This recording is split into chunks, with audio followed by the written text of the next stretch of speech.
So friends, welcome to our classes. Today we are going to discuss applications of factor theorem. आज हम सीखेंगे factor theorem को factorisation में कैसे use किया जाता है।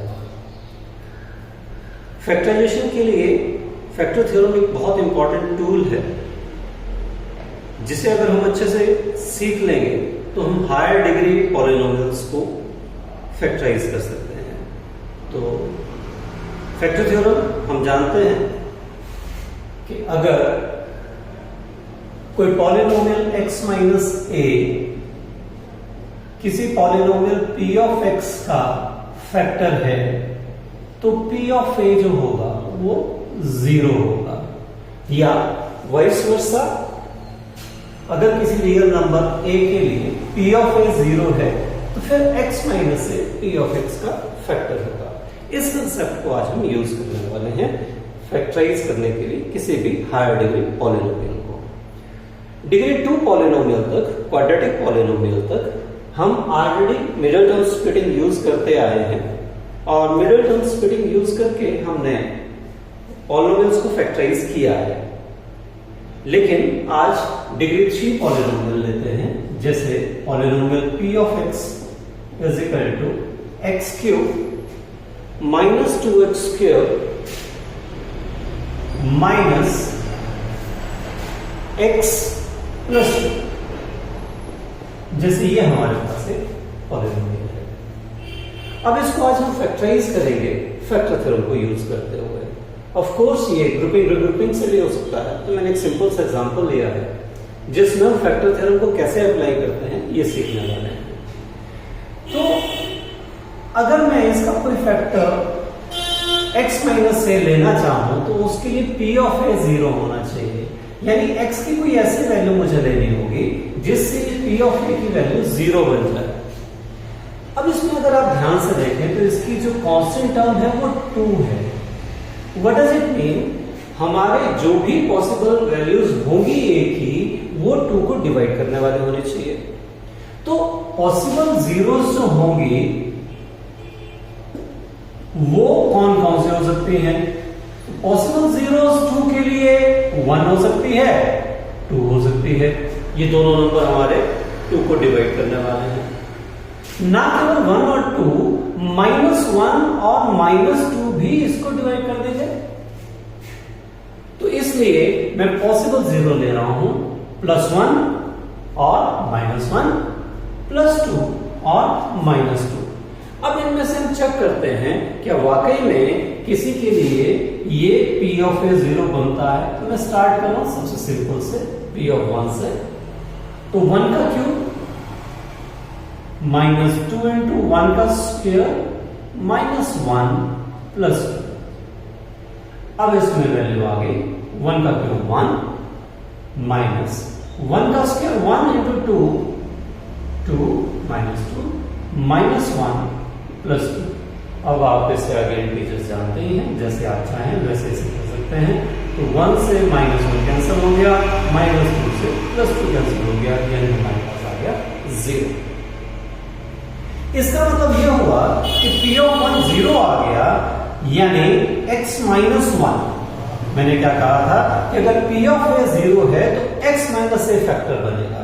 तो इसलिए p ऑफ 1 0 आया तो x माइनस 1 वो हमारा फैक्टर होगा, is a factor of polynomial p of x। यानी हमें एक फैक्टर मिल गया। अब अगर हम इस फैक्टर को फैक्टर थ्योरम के नजरिए से देखें तो हमें पता है कि जब भी कोई पॉलिनोमियल किसी पॉलिनोमियल का फैक्टर होता है तो रिमाइंडर 0 आता है। तो हम ऐसा करते हैं, इस x माइनस 1 से इस पॉलिनोमियल को डिवाइड करके देखते हैं और उसका फायदा क्या है वो आपको समझ आ जाएगा। तो मैं x माइनस 1 से इस पॉलिनोमियल को डिवाइड करता हूं, x cube -2x square -x + 2।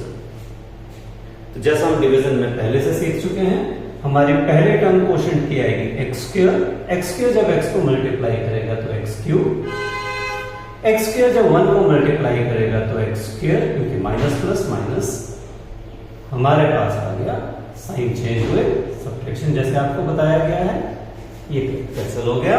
यहां आ गया हमारे पास माइनस एक्स स्क्वायर, क्योंकि एक माइनस में है प्लस में, तो सब्ट्रैक्शन होगी माइनस एक्स प्लस 2। अगली टर्म को क्वोशिएंट की बनेगी माइनस में, क्योंकि ये प्लस ये minus, minus x, it becomes minus x square, minus minus becomes plus. फिर से एक बार सब्ट्रैक्शन होगी, साइन चेंज होंगे, ये प्लस ये minus, minus x become minus 2x, दोनों नेगेटिव हैं, सिंपल सा इंटीजर का कंसेप्ट। तो माइनस 2x प्लस 2, अब ये प्लस ये माइनस, तो अगला माइनस में आएगा। अब हमारे पास अगली टर्म आएगी 2, क्योंकि यहां x यहां माइनस 2x है, so minus 2x minus minus becomes plus. As you can see, as you can notice, very important thing, हमारा रिमाइंडर 0 आ गया, जो कि आना ही चाहिए था। अगर ये रिमाइंडर 0 नहीं आता, या तो हमारी डिवीजन गलत है, या हमने जो फैक्टर बताया वो, यानी अब मेरे पास इसका एक फैक्टर ये हो गया। अब आप एक सिंपल सी चीज देखिए कि अगर मैं 12 को 4 into 3 लिखता हूं, तो 4 भी 12 का फैक्टर है और 3 भी 12 का फैक्टर है, यानी 4 भी 12 को डिवाइड करेगा, 3 भी 12 को डिवाइड करेगा।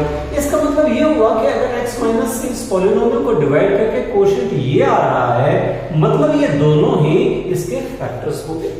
यानी मैं इसे देख सकता हूं कि मेरा जो ये पॉलिनोमियल था x cube minus 2x square minus x plus 2, ये मैं अब x माइनस 1 इंटू, जैसे ये 4 into 3 लिखा गया, इसे x minus 1 into x square minus x minus 2। तो मेरे पास पहली स्टेज अभी कंप्लीट तो नहीं हुआ, क्योंकि अभी मेरे पास इसमें एक पॉलिनोमियल जो है वो लीनियर आ गया, दूसरा लेकिन क्वाड्रेटिक है। तो इसका मतलब ये हुआ कि पहली स्टेज कंप्लीट हो गई, मुझे एक फैक्टर मिल गया, लेकिन ये जो सेकंड वाला पॉलिनोमियल है डिग्री 2 में, ये क्या आगे फैक्टराइज हो सकता है? अगर ये आगे फैक्टराइज हो सकता है, तो इसे हम मिडिल टर्म स्प्लिटिंग से फैक्टराइज कर सकते हैं, वो तो हम ऑलरेडी जानते ही हैं। तो हम कोशिश करेंगे कि ये जो सेकंड वाला पॉलिनोमियल है, इसको हम फैक्टराइज कर पाए। तो उसके लिए हम एक बार फिर से कोशिश करके देखते हैं। तो हमारे पास आ जाएगा x square minus x minus 2। जैसा आप जानते हैं, हमें दो नंबर लेने होंगे, p और q, जिनको मल्टीप्लाई करें तो ये आ जाए, ऐड करें तो ये आ जाए। तो माइनस टू इसके फैक्टर हो सकते हैं 1 into 2, इनमें से कोई एक पॉजिटिव कोई एक नेगेटिव होगा, बस यही बनेगा। तो अब क्योंकि ये नेगेटिव है, एक पॉजिटिव एक नेगेटिव होगा, तो क्या बड़े वाला नेगेटिव होगा? यस, क्योंकि ये नेगेटिव है। तो -2 + 1, अगर हम ये दो नंबर सिलेक्ट कर लेते हैं तो आप चेक कर सकते हैं, दोनों को मल्टीप्लाई करके -2 आता है, इन दोनों को ऐड करके -1 आता है। तो इससे हम इसे फैक्टराइज कर सकते हैं, x² -2x + x। ये ध्यान रखना है, टर्म x में है तो x साथ रहेगा। तो -x ब्रेक कर दिया, स्प्लिट कर दिया, रिजल्ट ऑफ स्प्लिटिंग होगी -2x + x -2। अब इन दोनों में से x कॉमन हो गया, ये हम ऑलरेडी कर चुके हैं, तो इसके ऊपर मैं बहुत ज्यादा टाइम नहीं दे रहा हूं। और इन दोनों में से कुछ भी कॉमन नहीं, तो जब कुछ भी कॉमन नहीं तो 1 तो सबको डिवाइड करता ही है, 1 सबका फैक्टर होता है, तो 1 बाहर ले लेते हैं, x -2। अब हमारे पास ये x -2 दोनों में कॉमन आ गया, तो x -2 यहां से आ गया और x + 1 यानी मेरा जो पॉलिनोमियल था p ऑफ x, कौन सा? x³ -2x²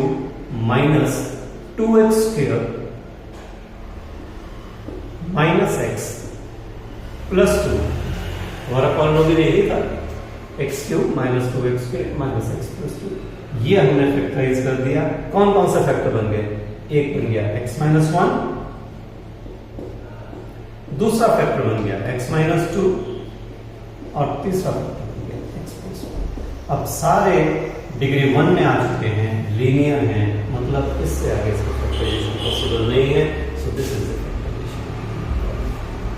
तो तो उम्मीद करता हूं ये आपको अच्छे से समझ आ गया होगा। सो इस तरह से हम फैक्टर थ्योरम को अप्लाई कर सकते हैं हायर डिग्री पॉलिनोमियल्स को फैक्टराइज करने के लिए। ऐसे ही आगे चलकर हम इसे डिग्री 4 में भी अप्लाई कर सकते हैं। लेकिन एक ही चीज का ध्यान रखना है कि फैक्टर जब भी बनेगा वो लीनियर बनेगा। फैक्टर थ्योरम जब भी अप्लाई करेंगे तो वो x - a यानी डिग्री 1 यानी लीनियर फॉर्म होगा। Thank you.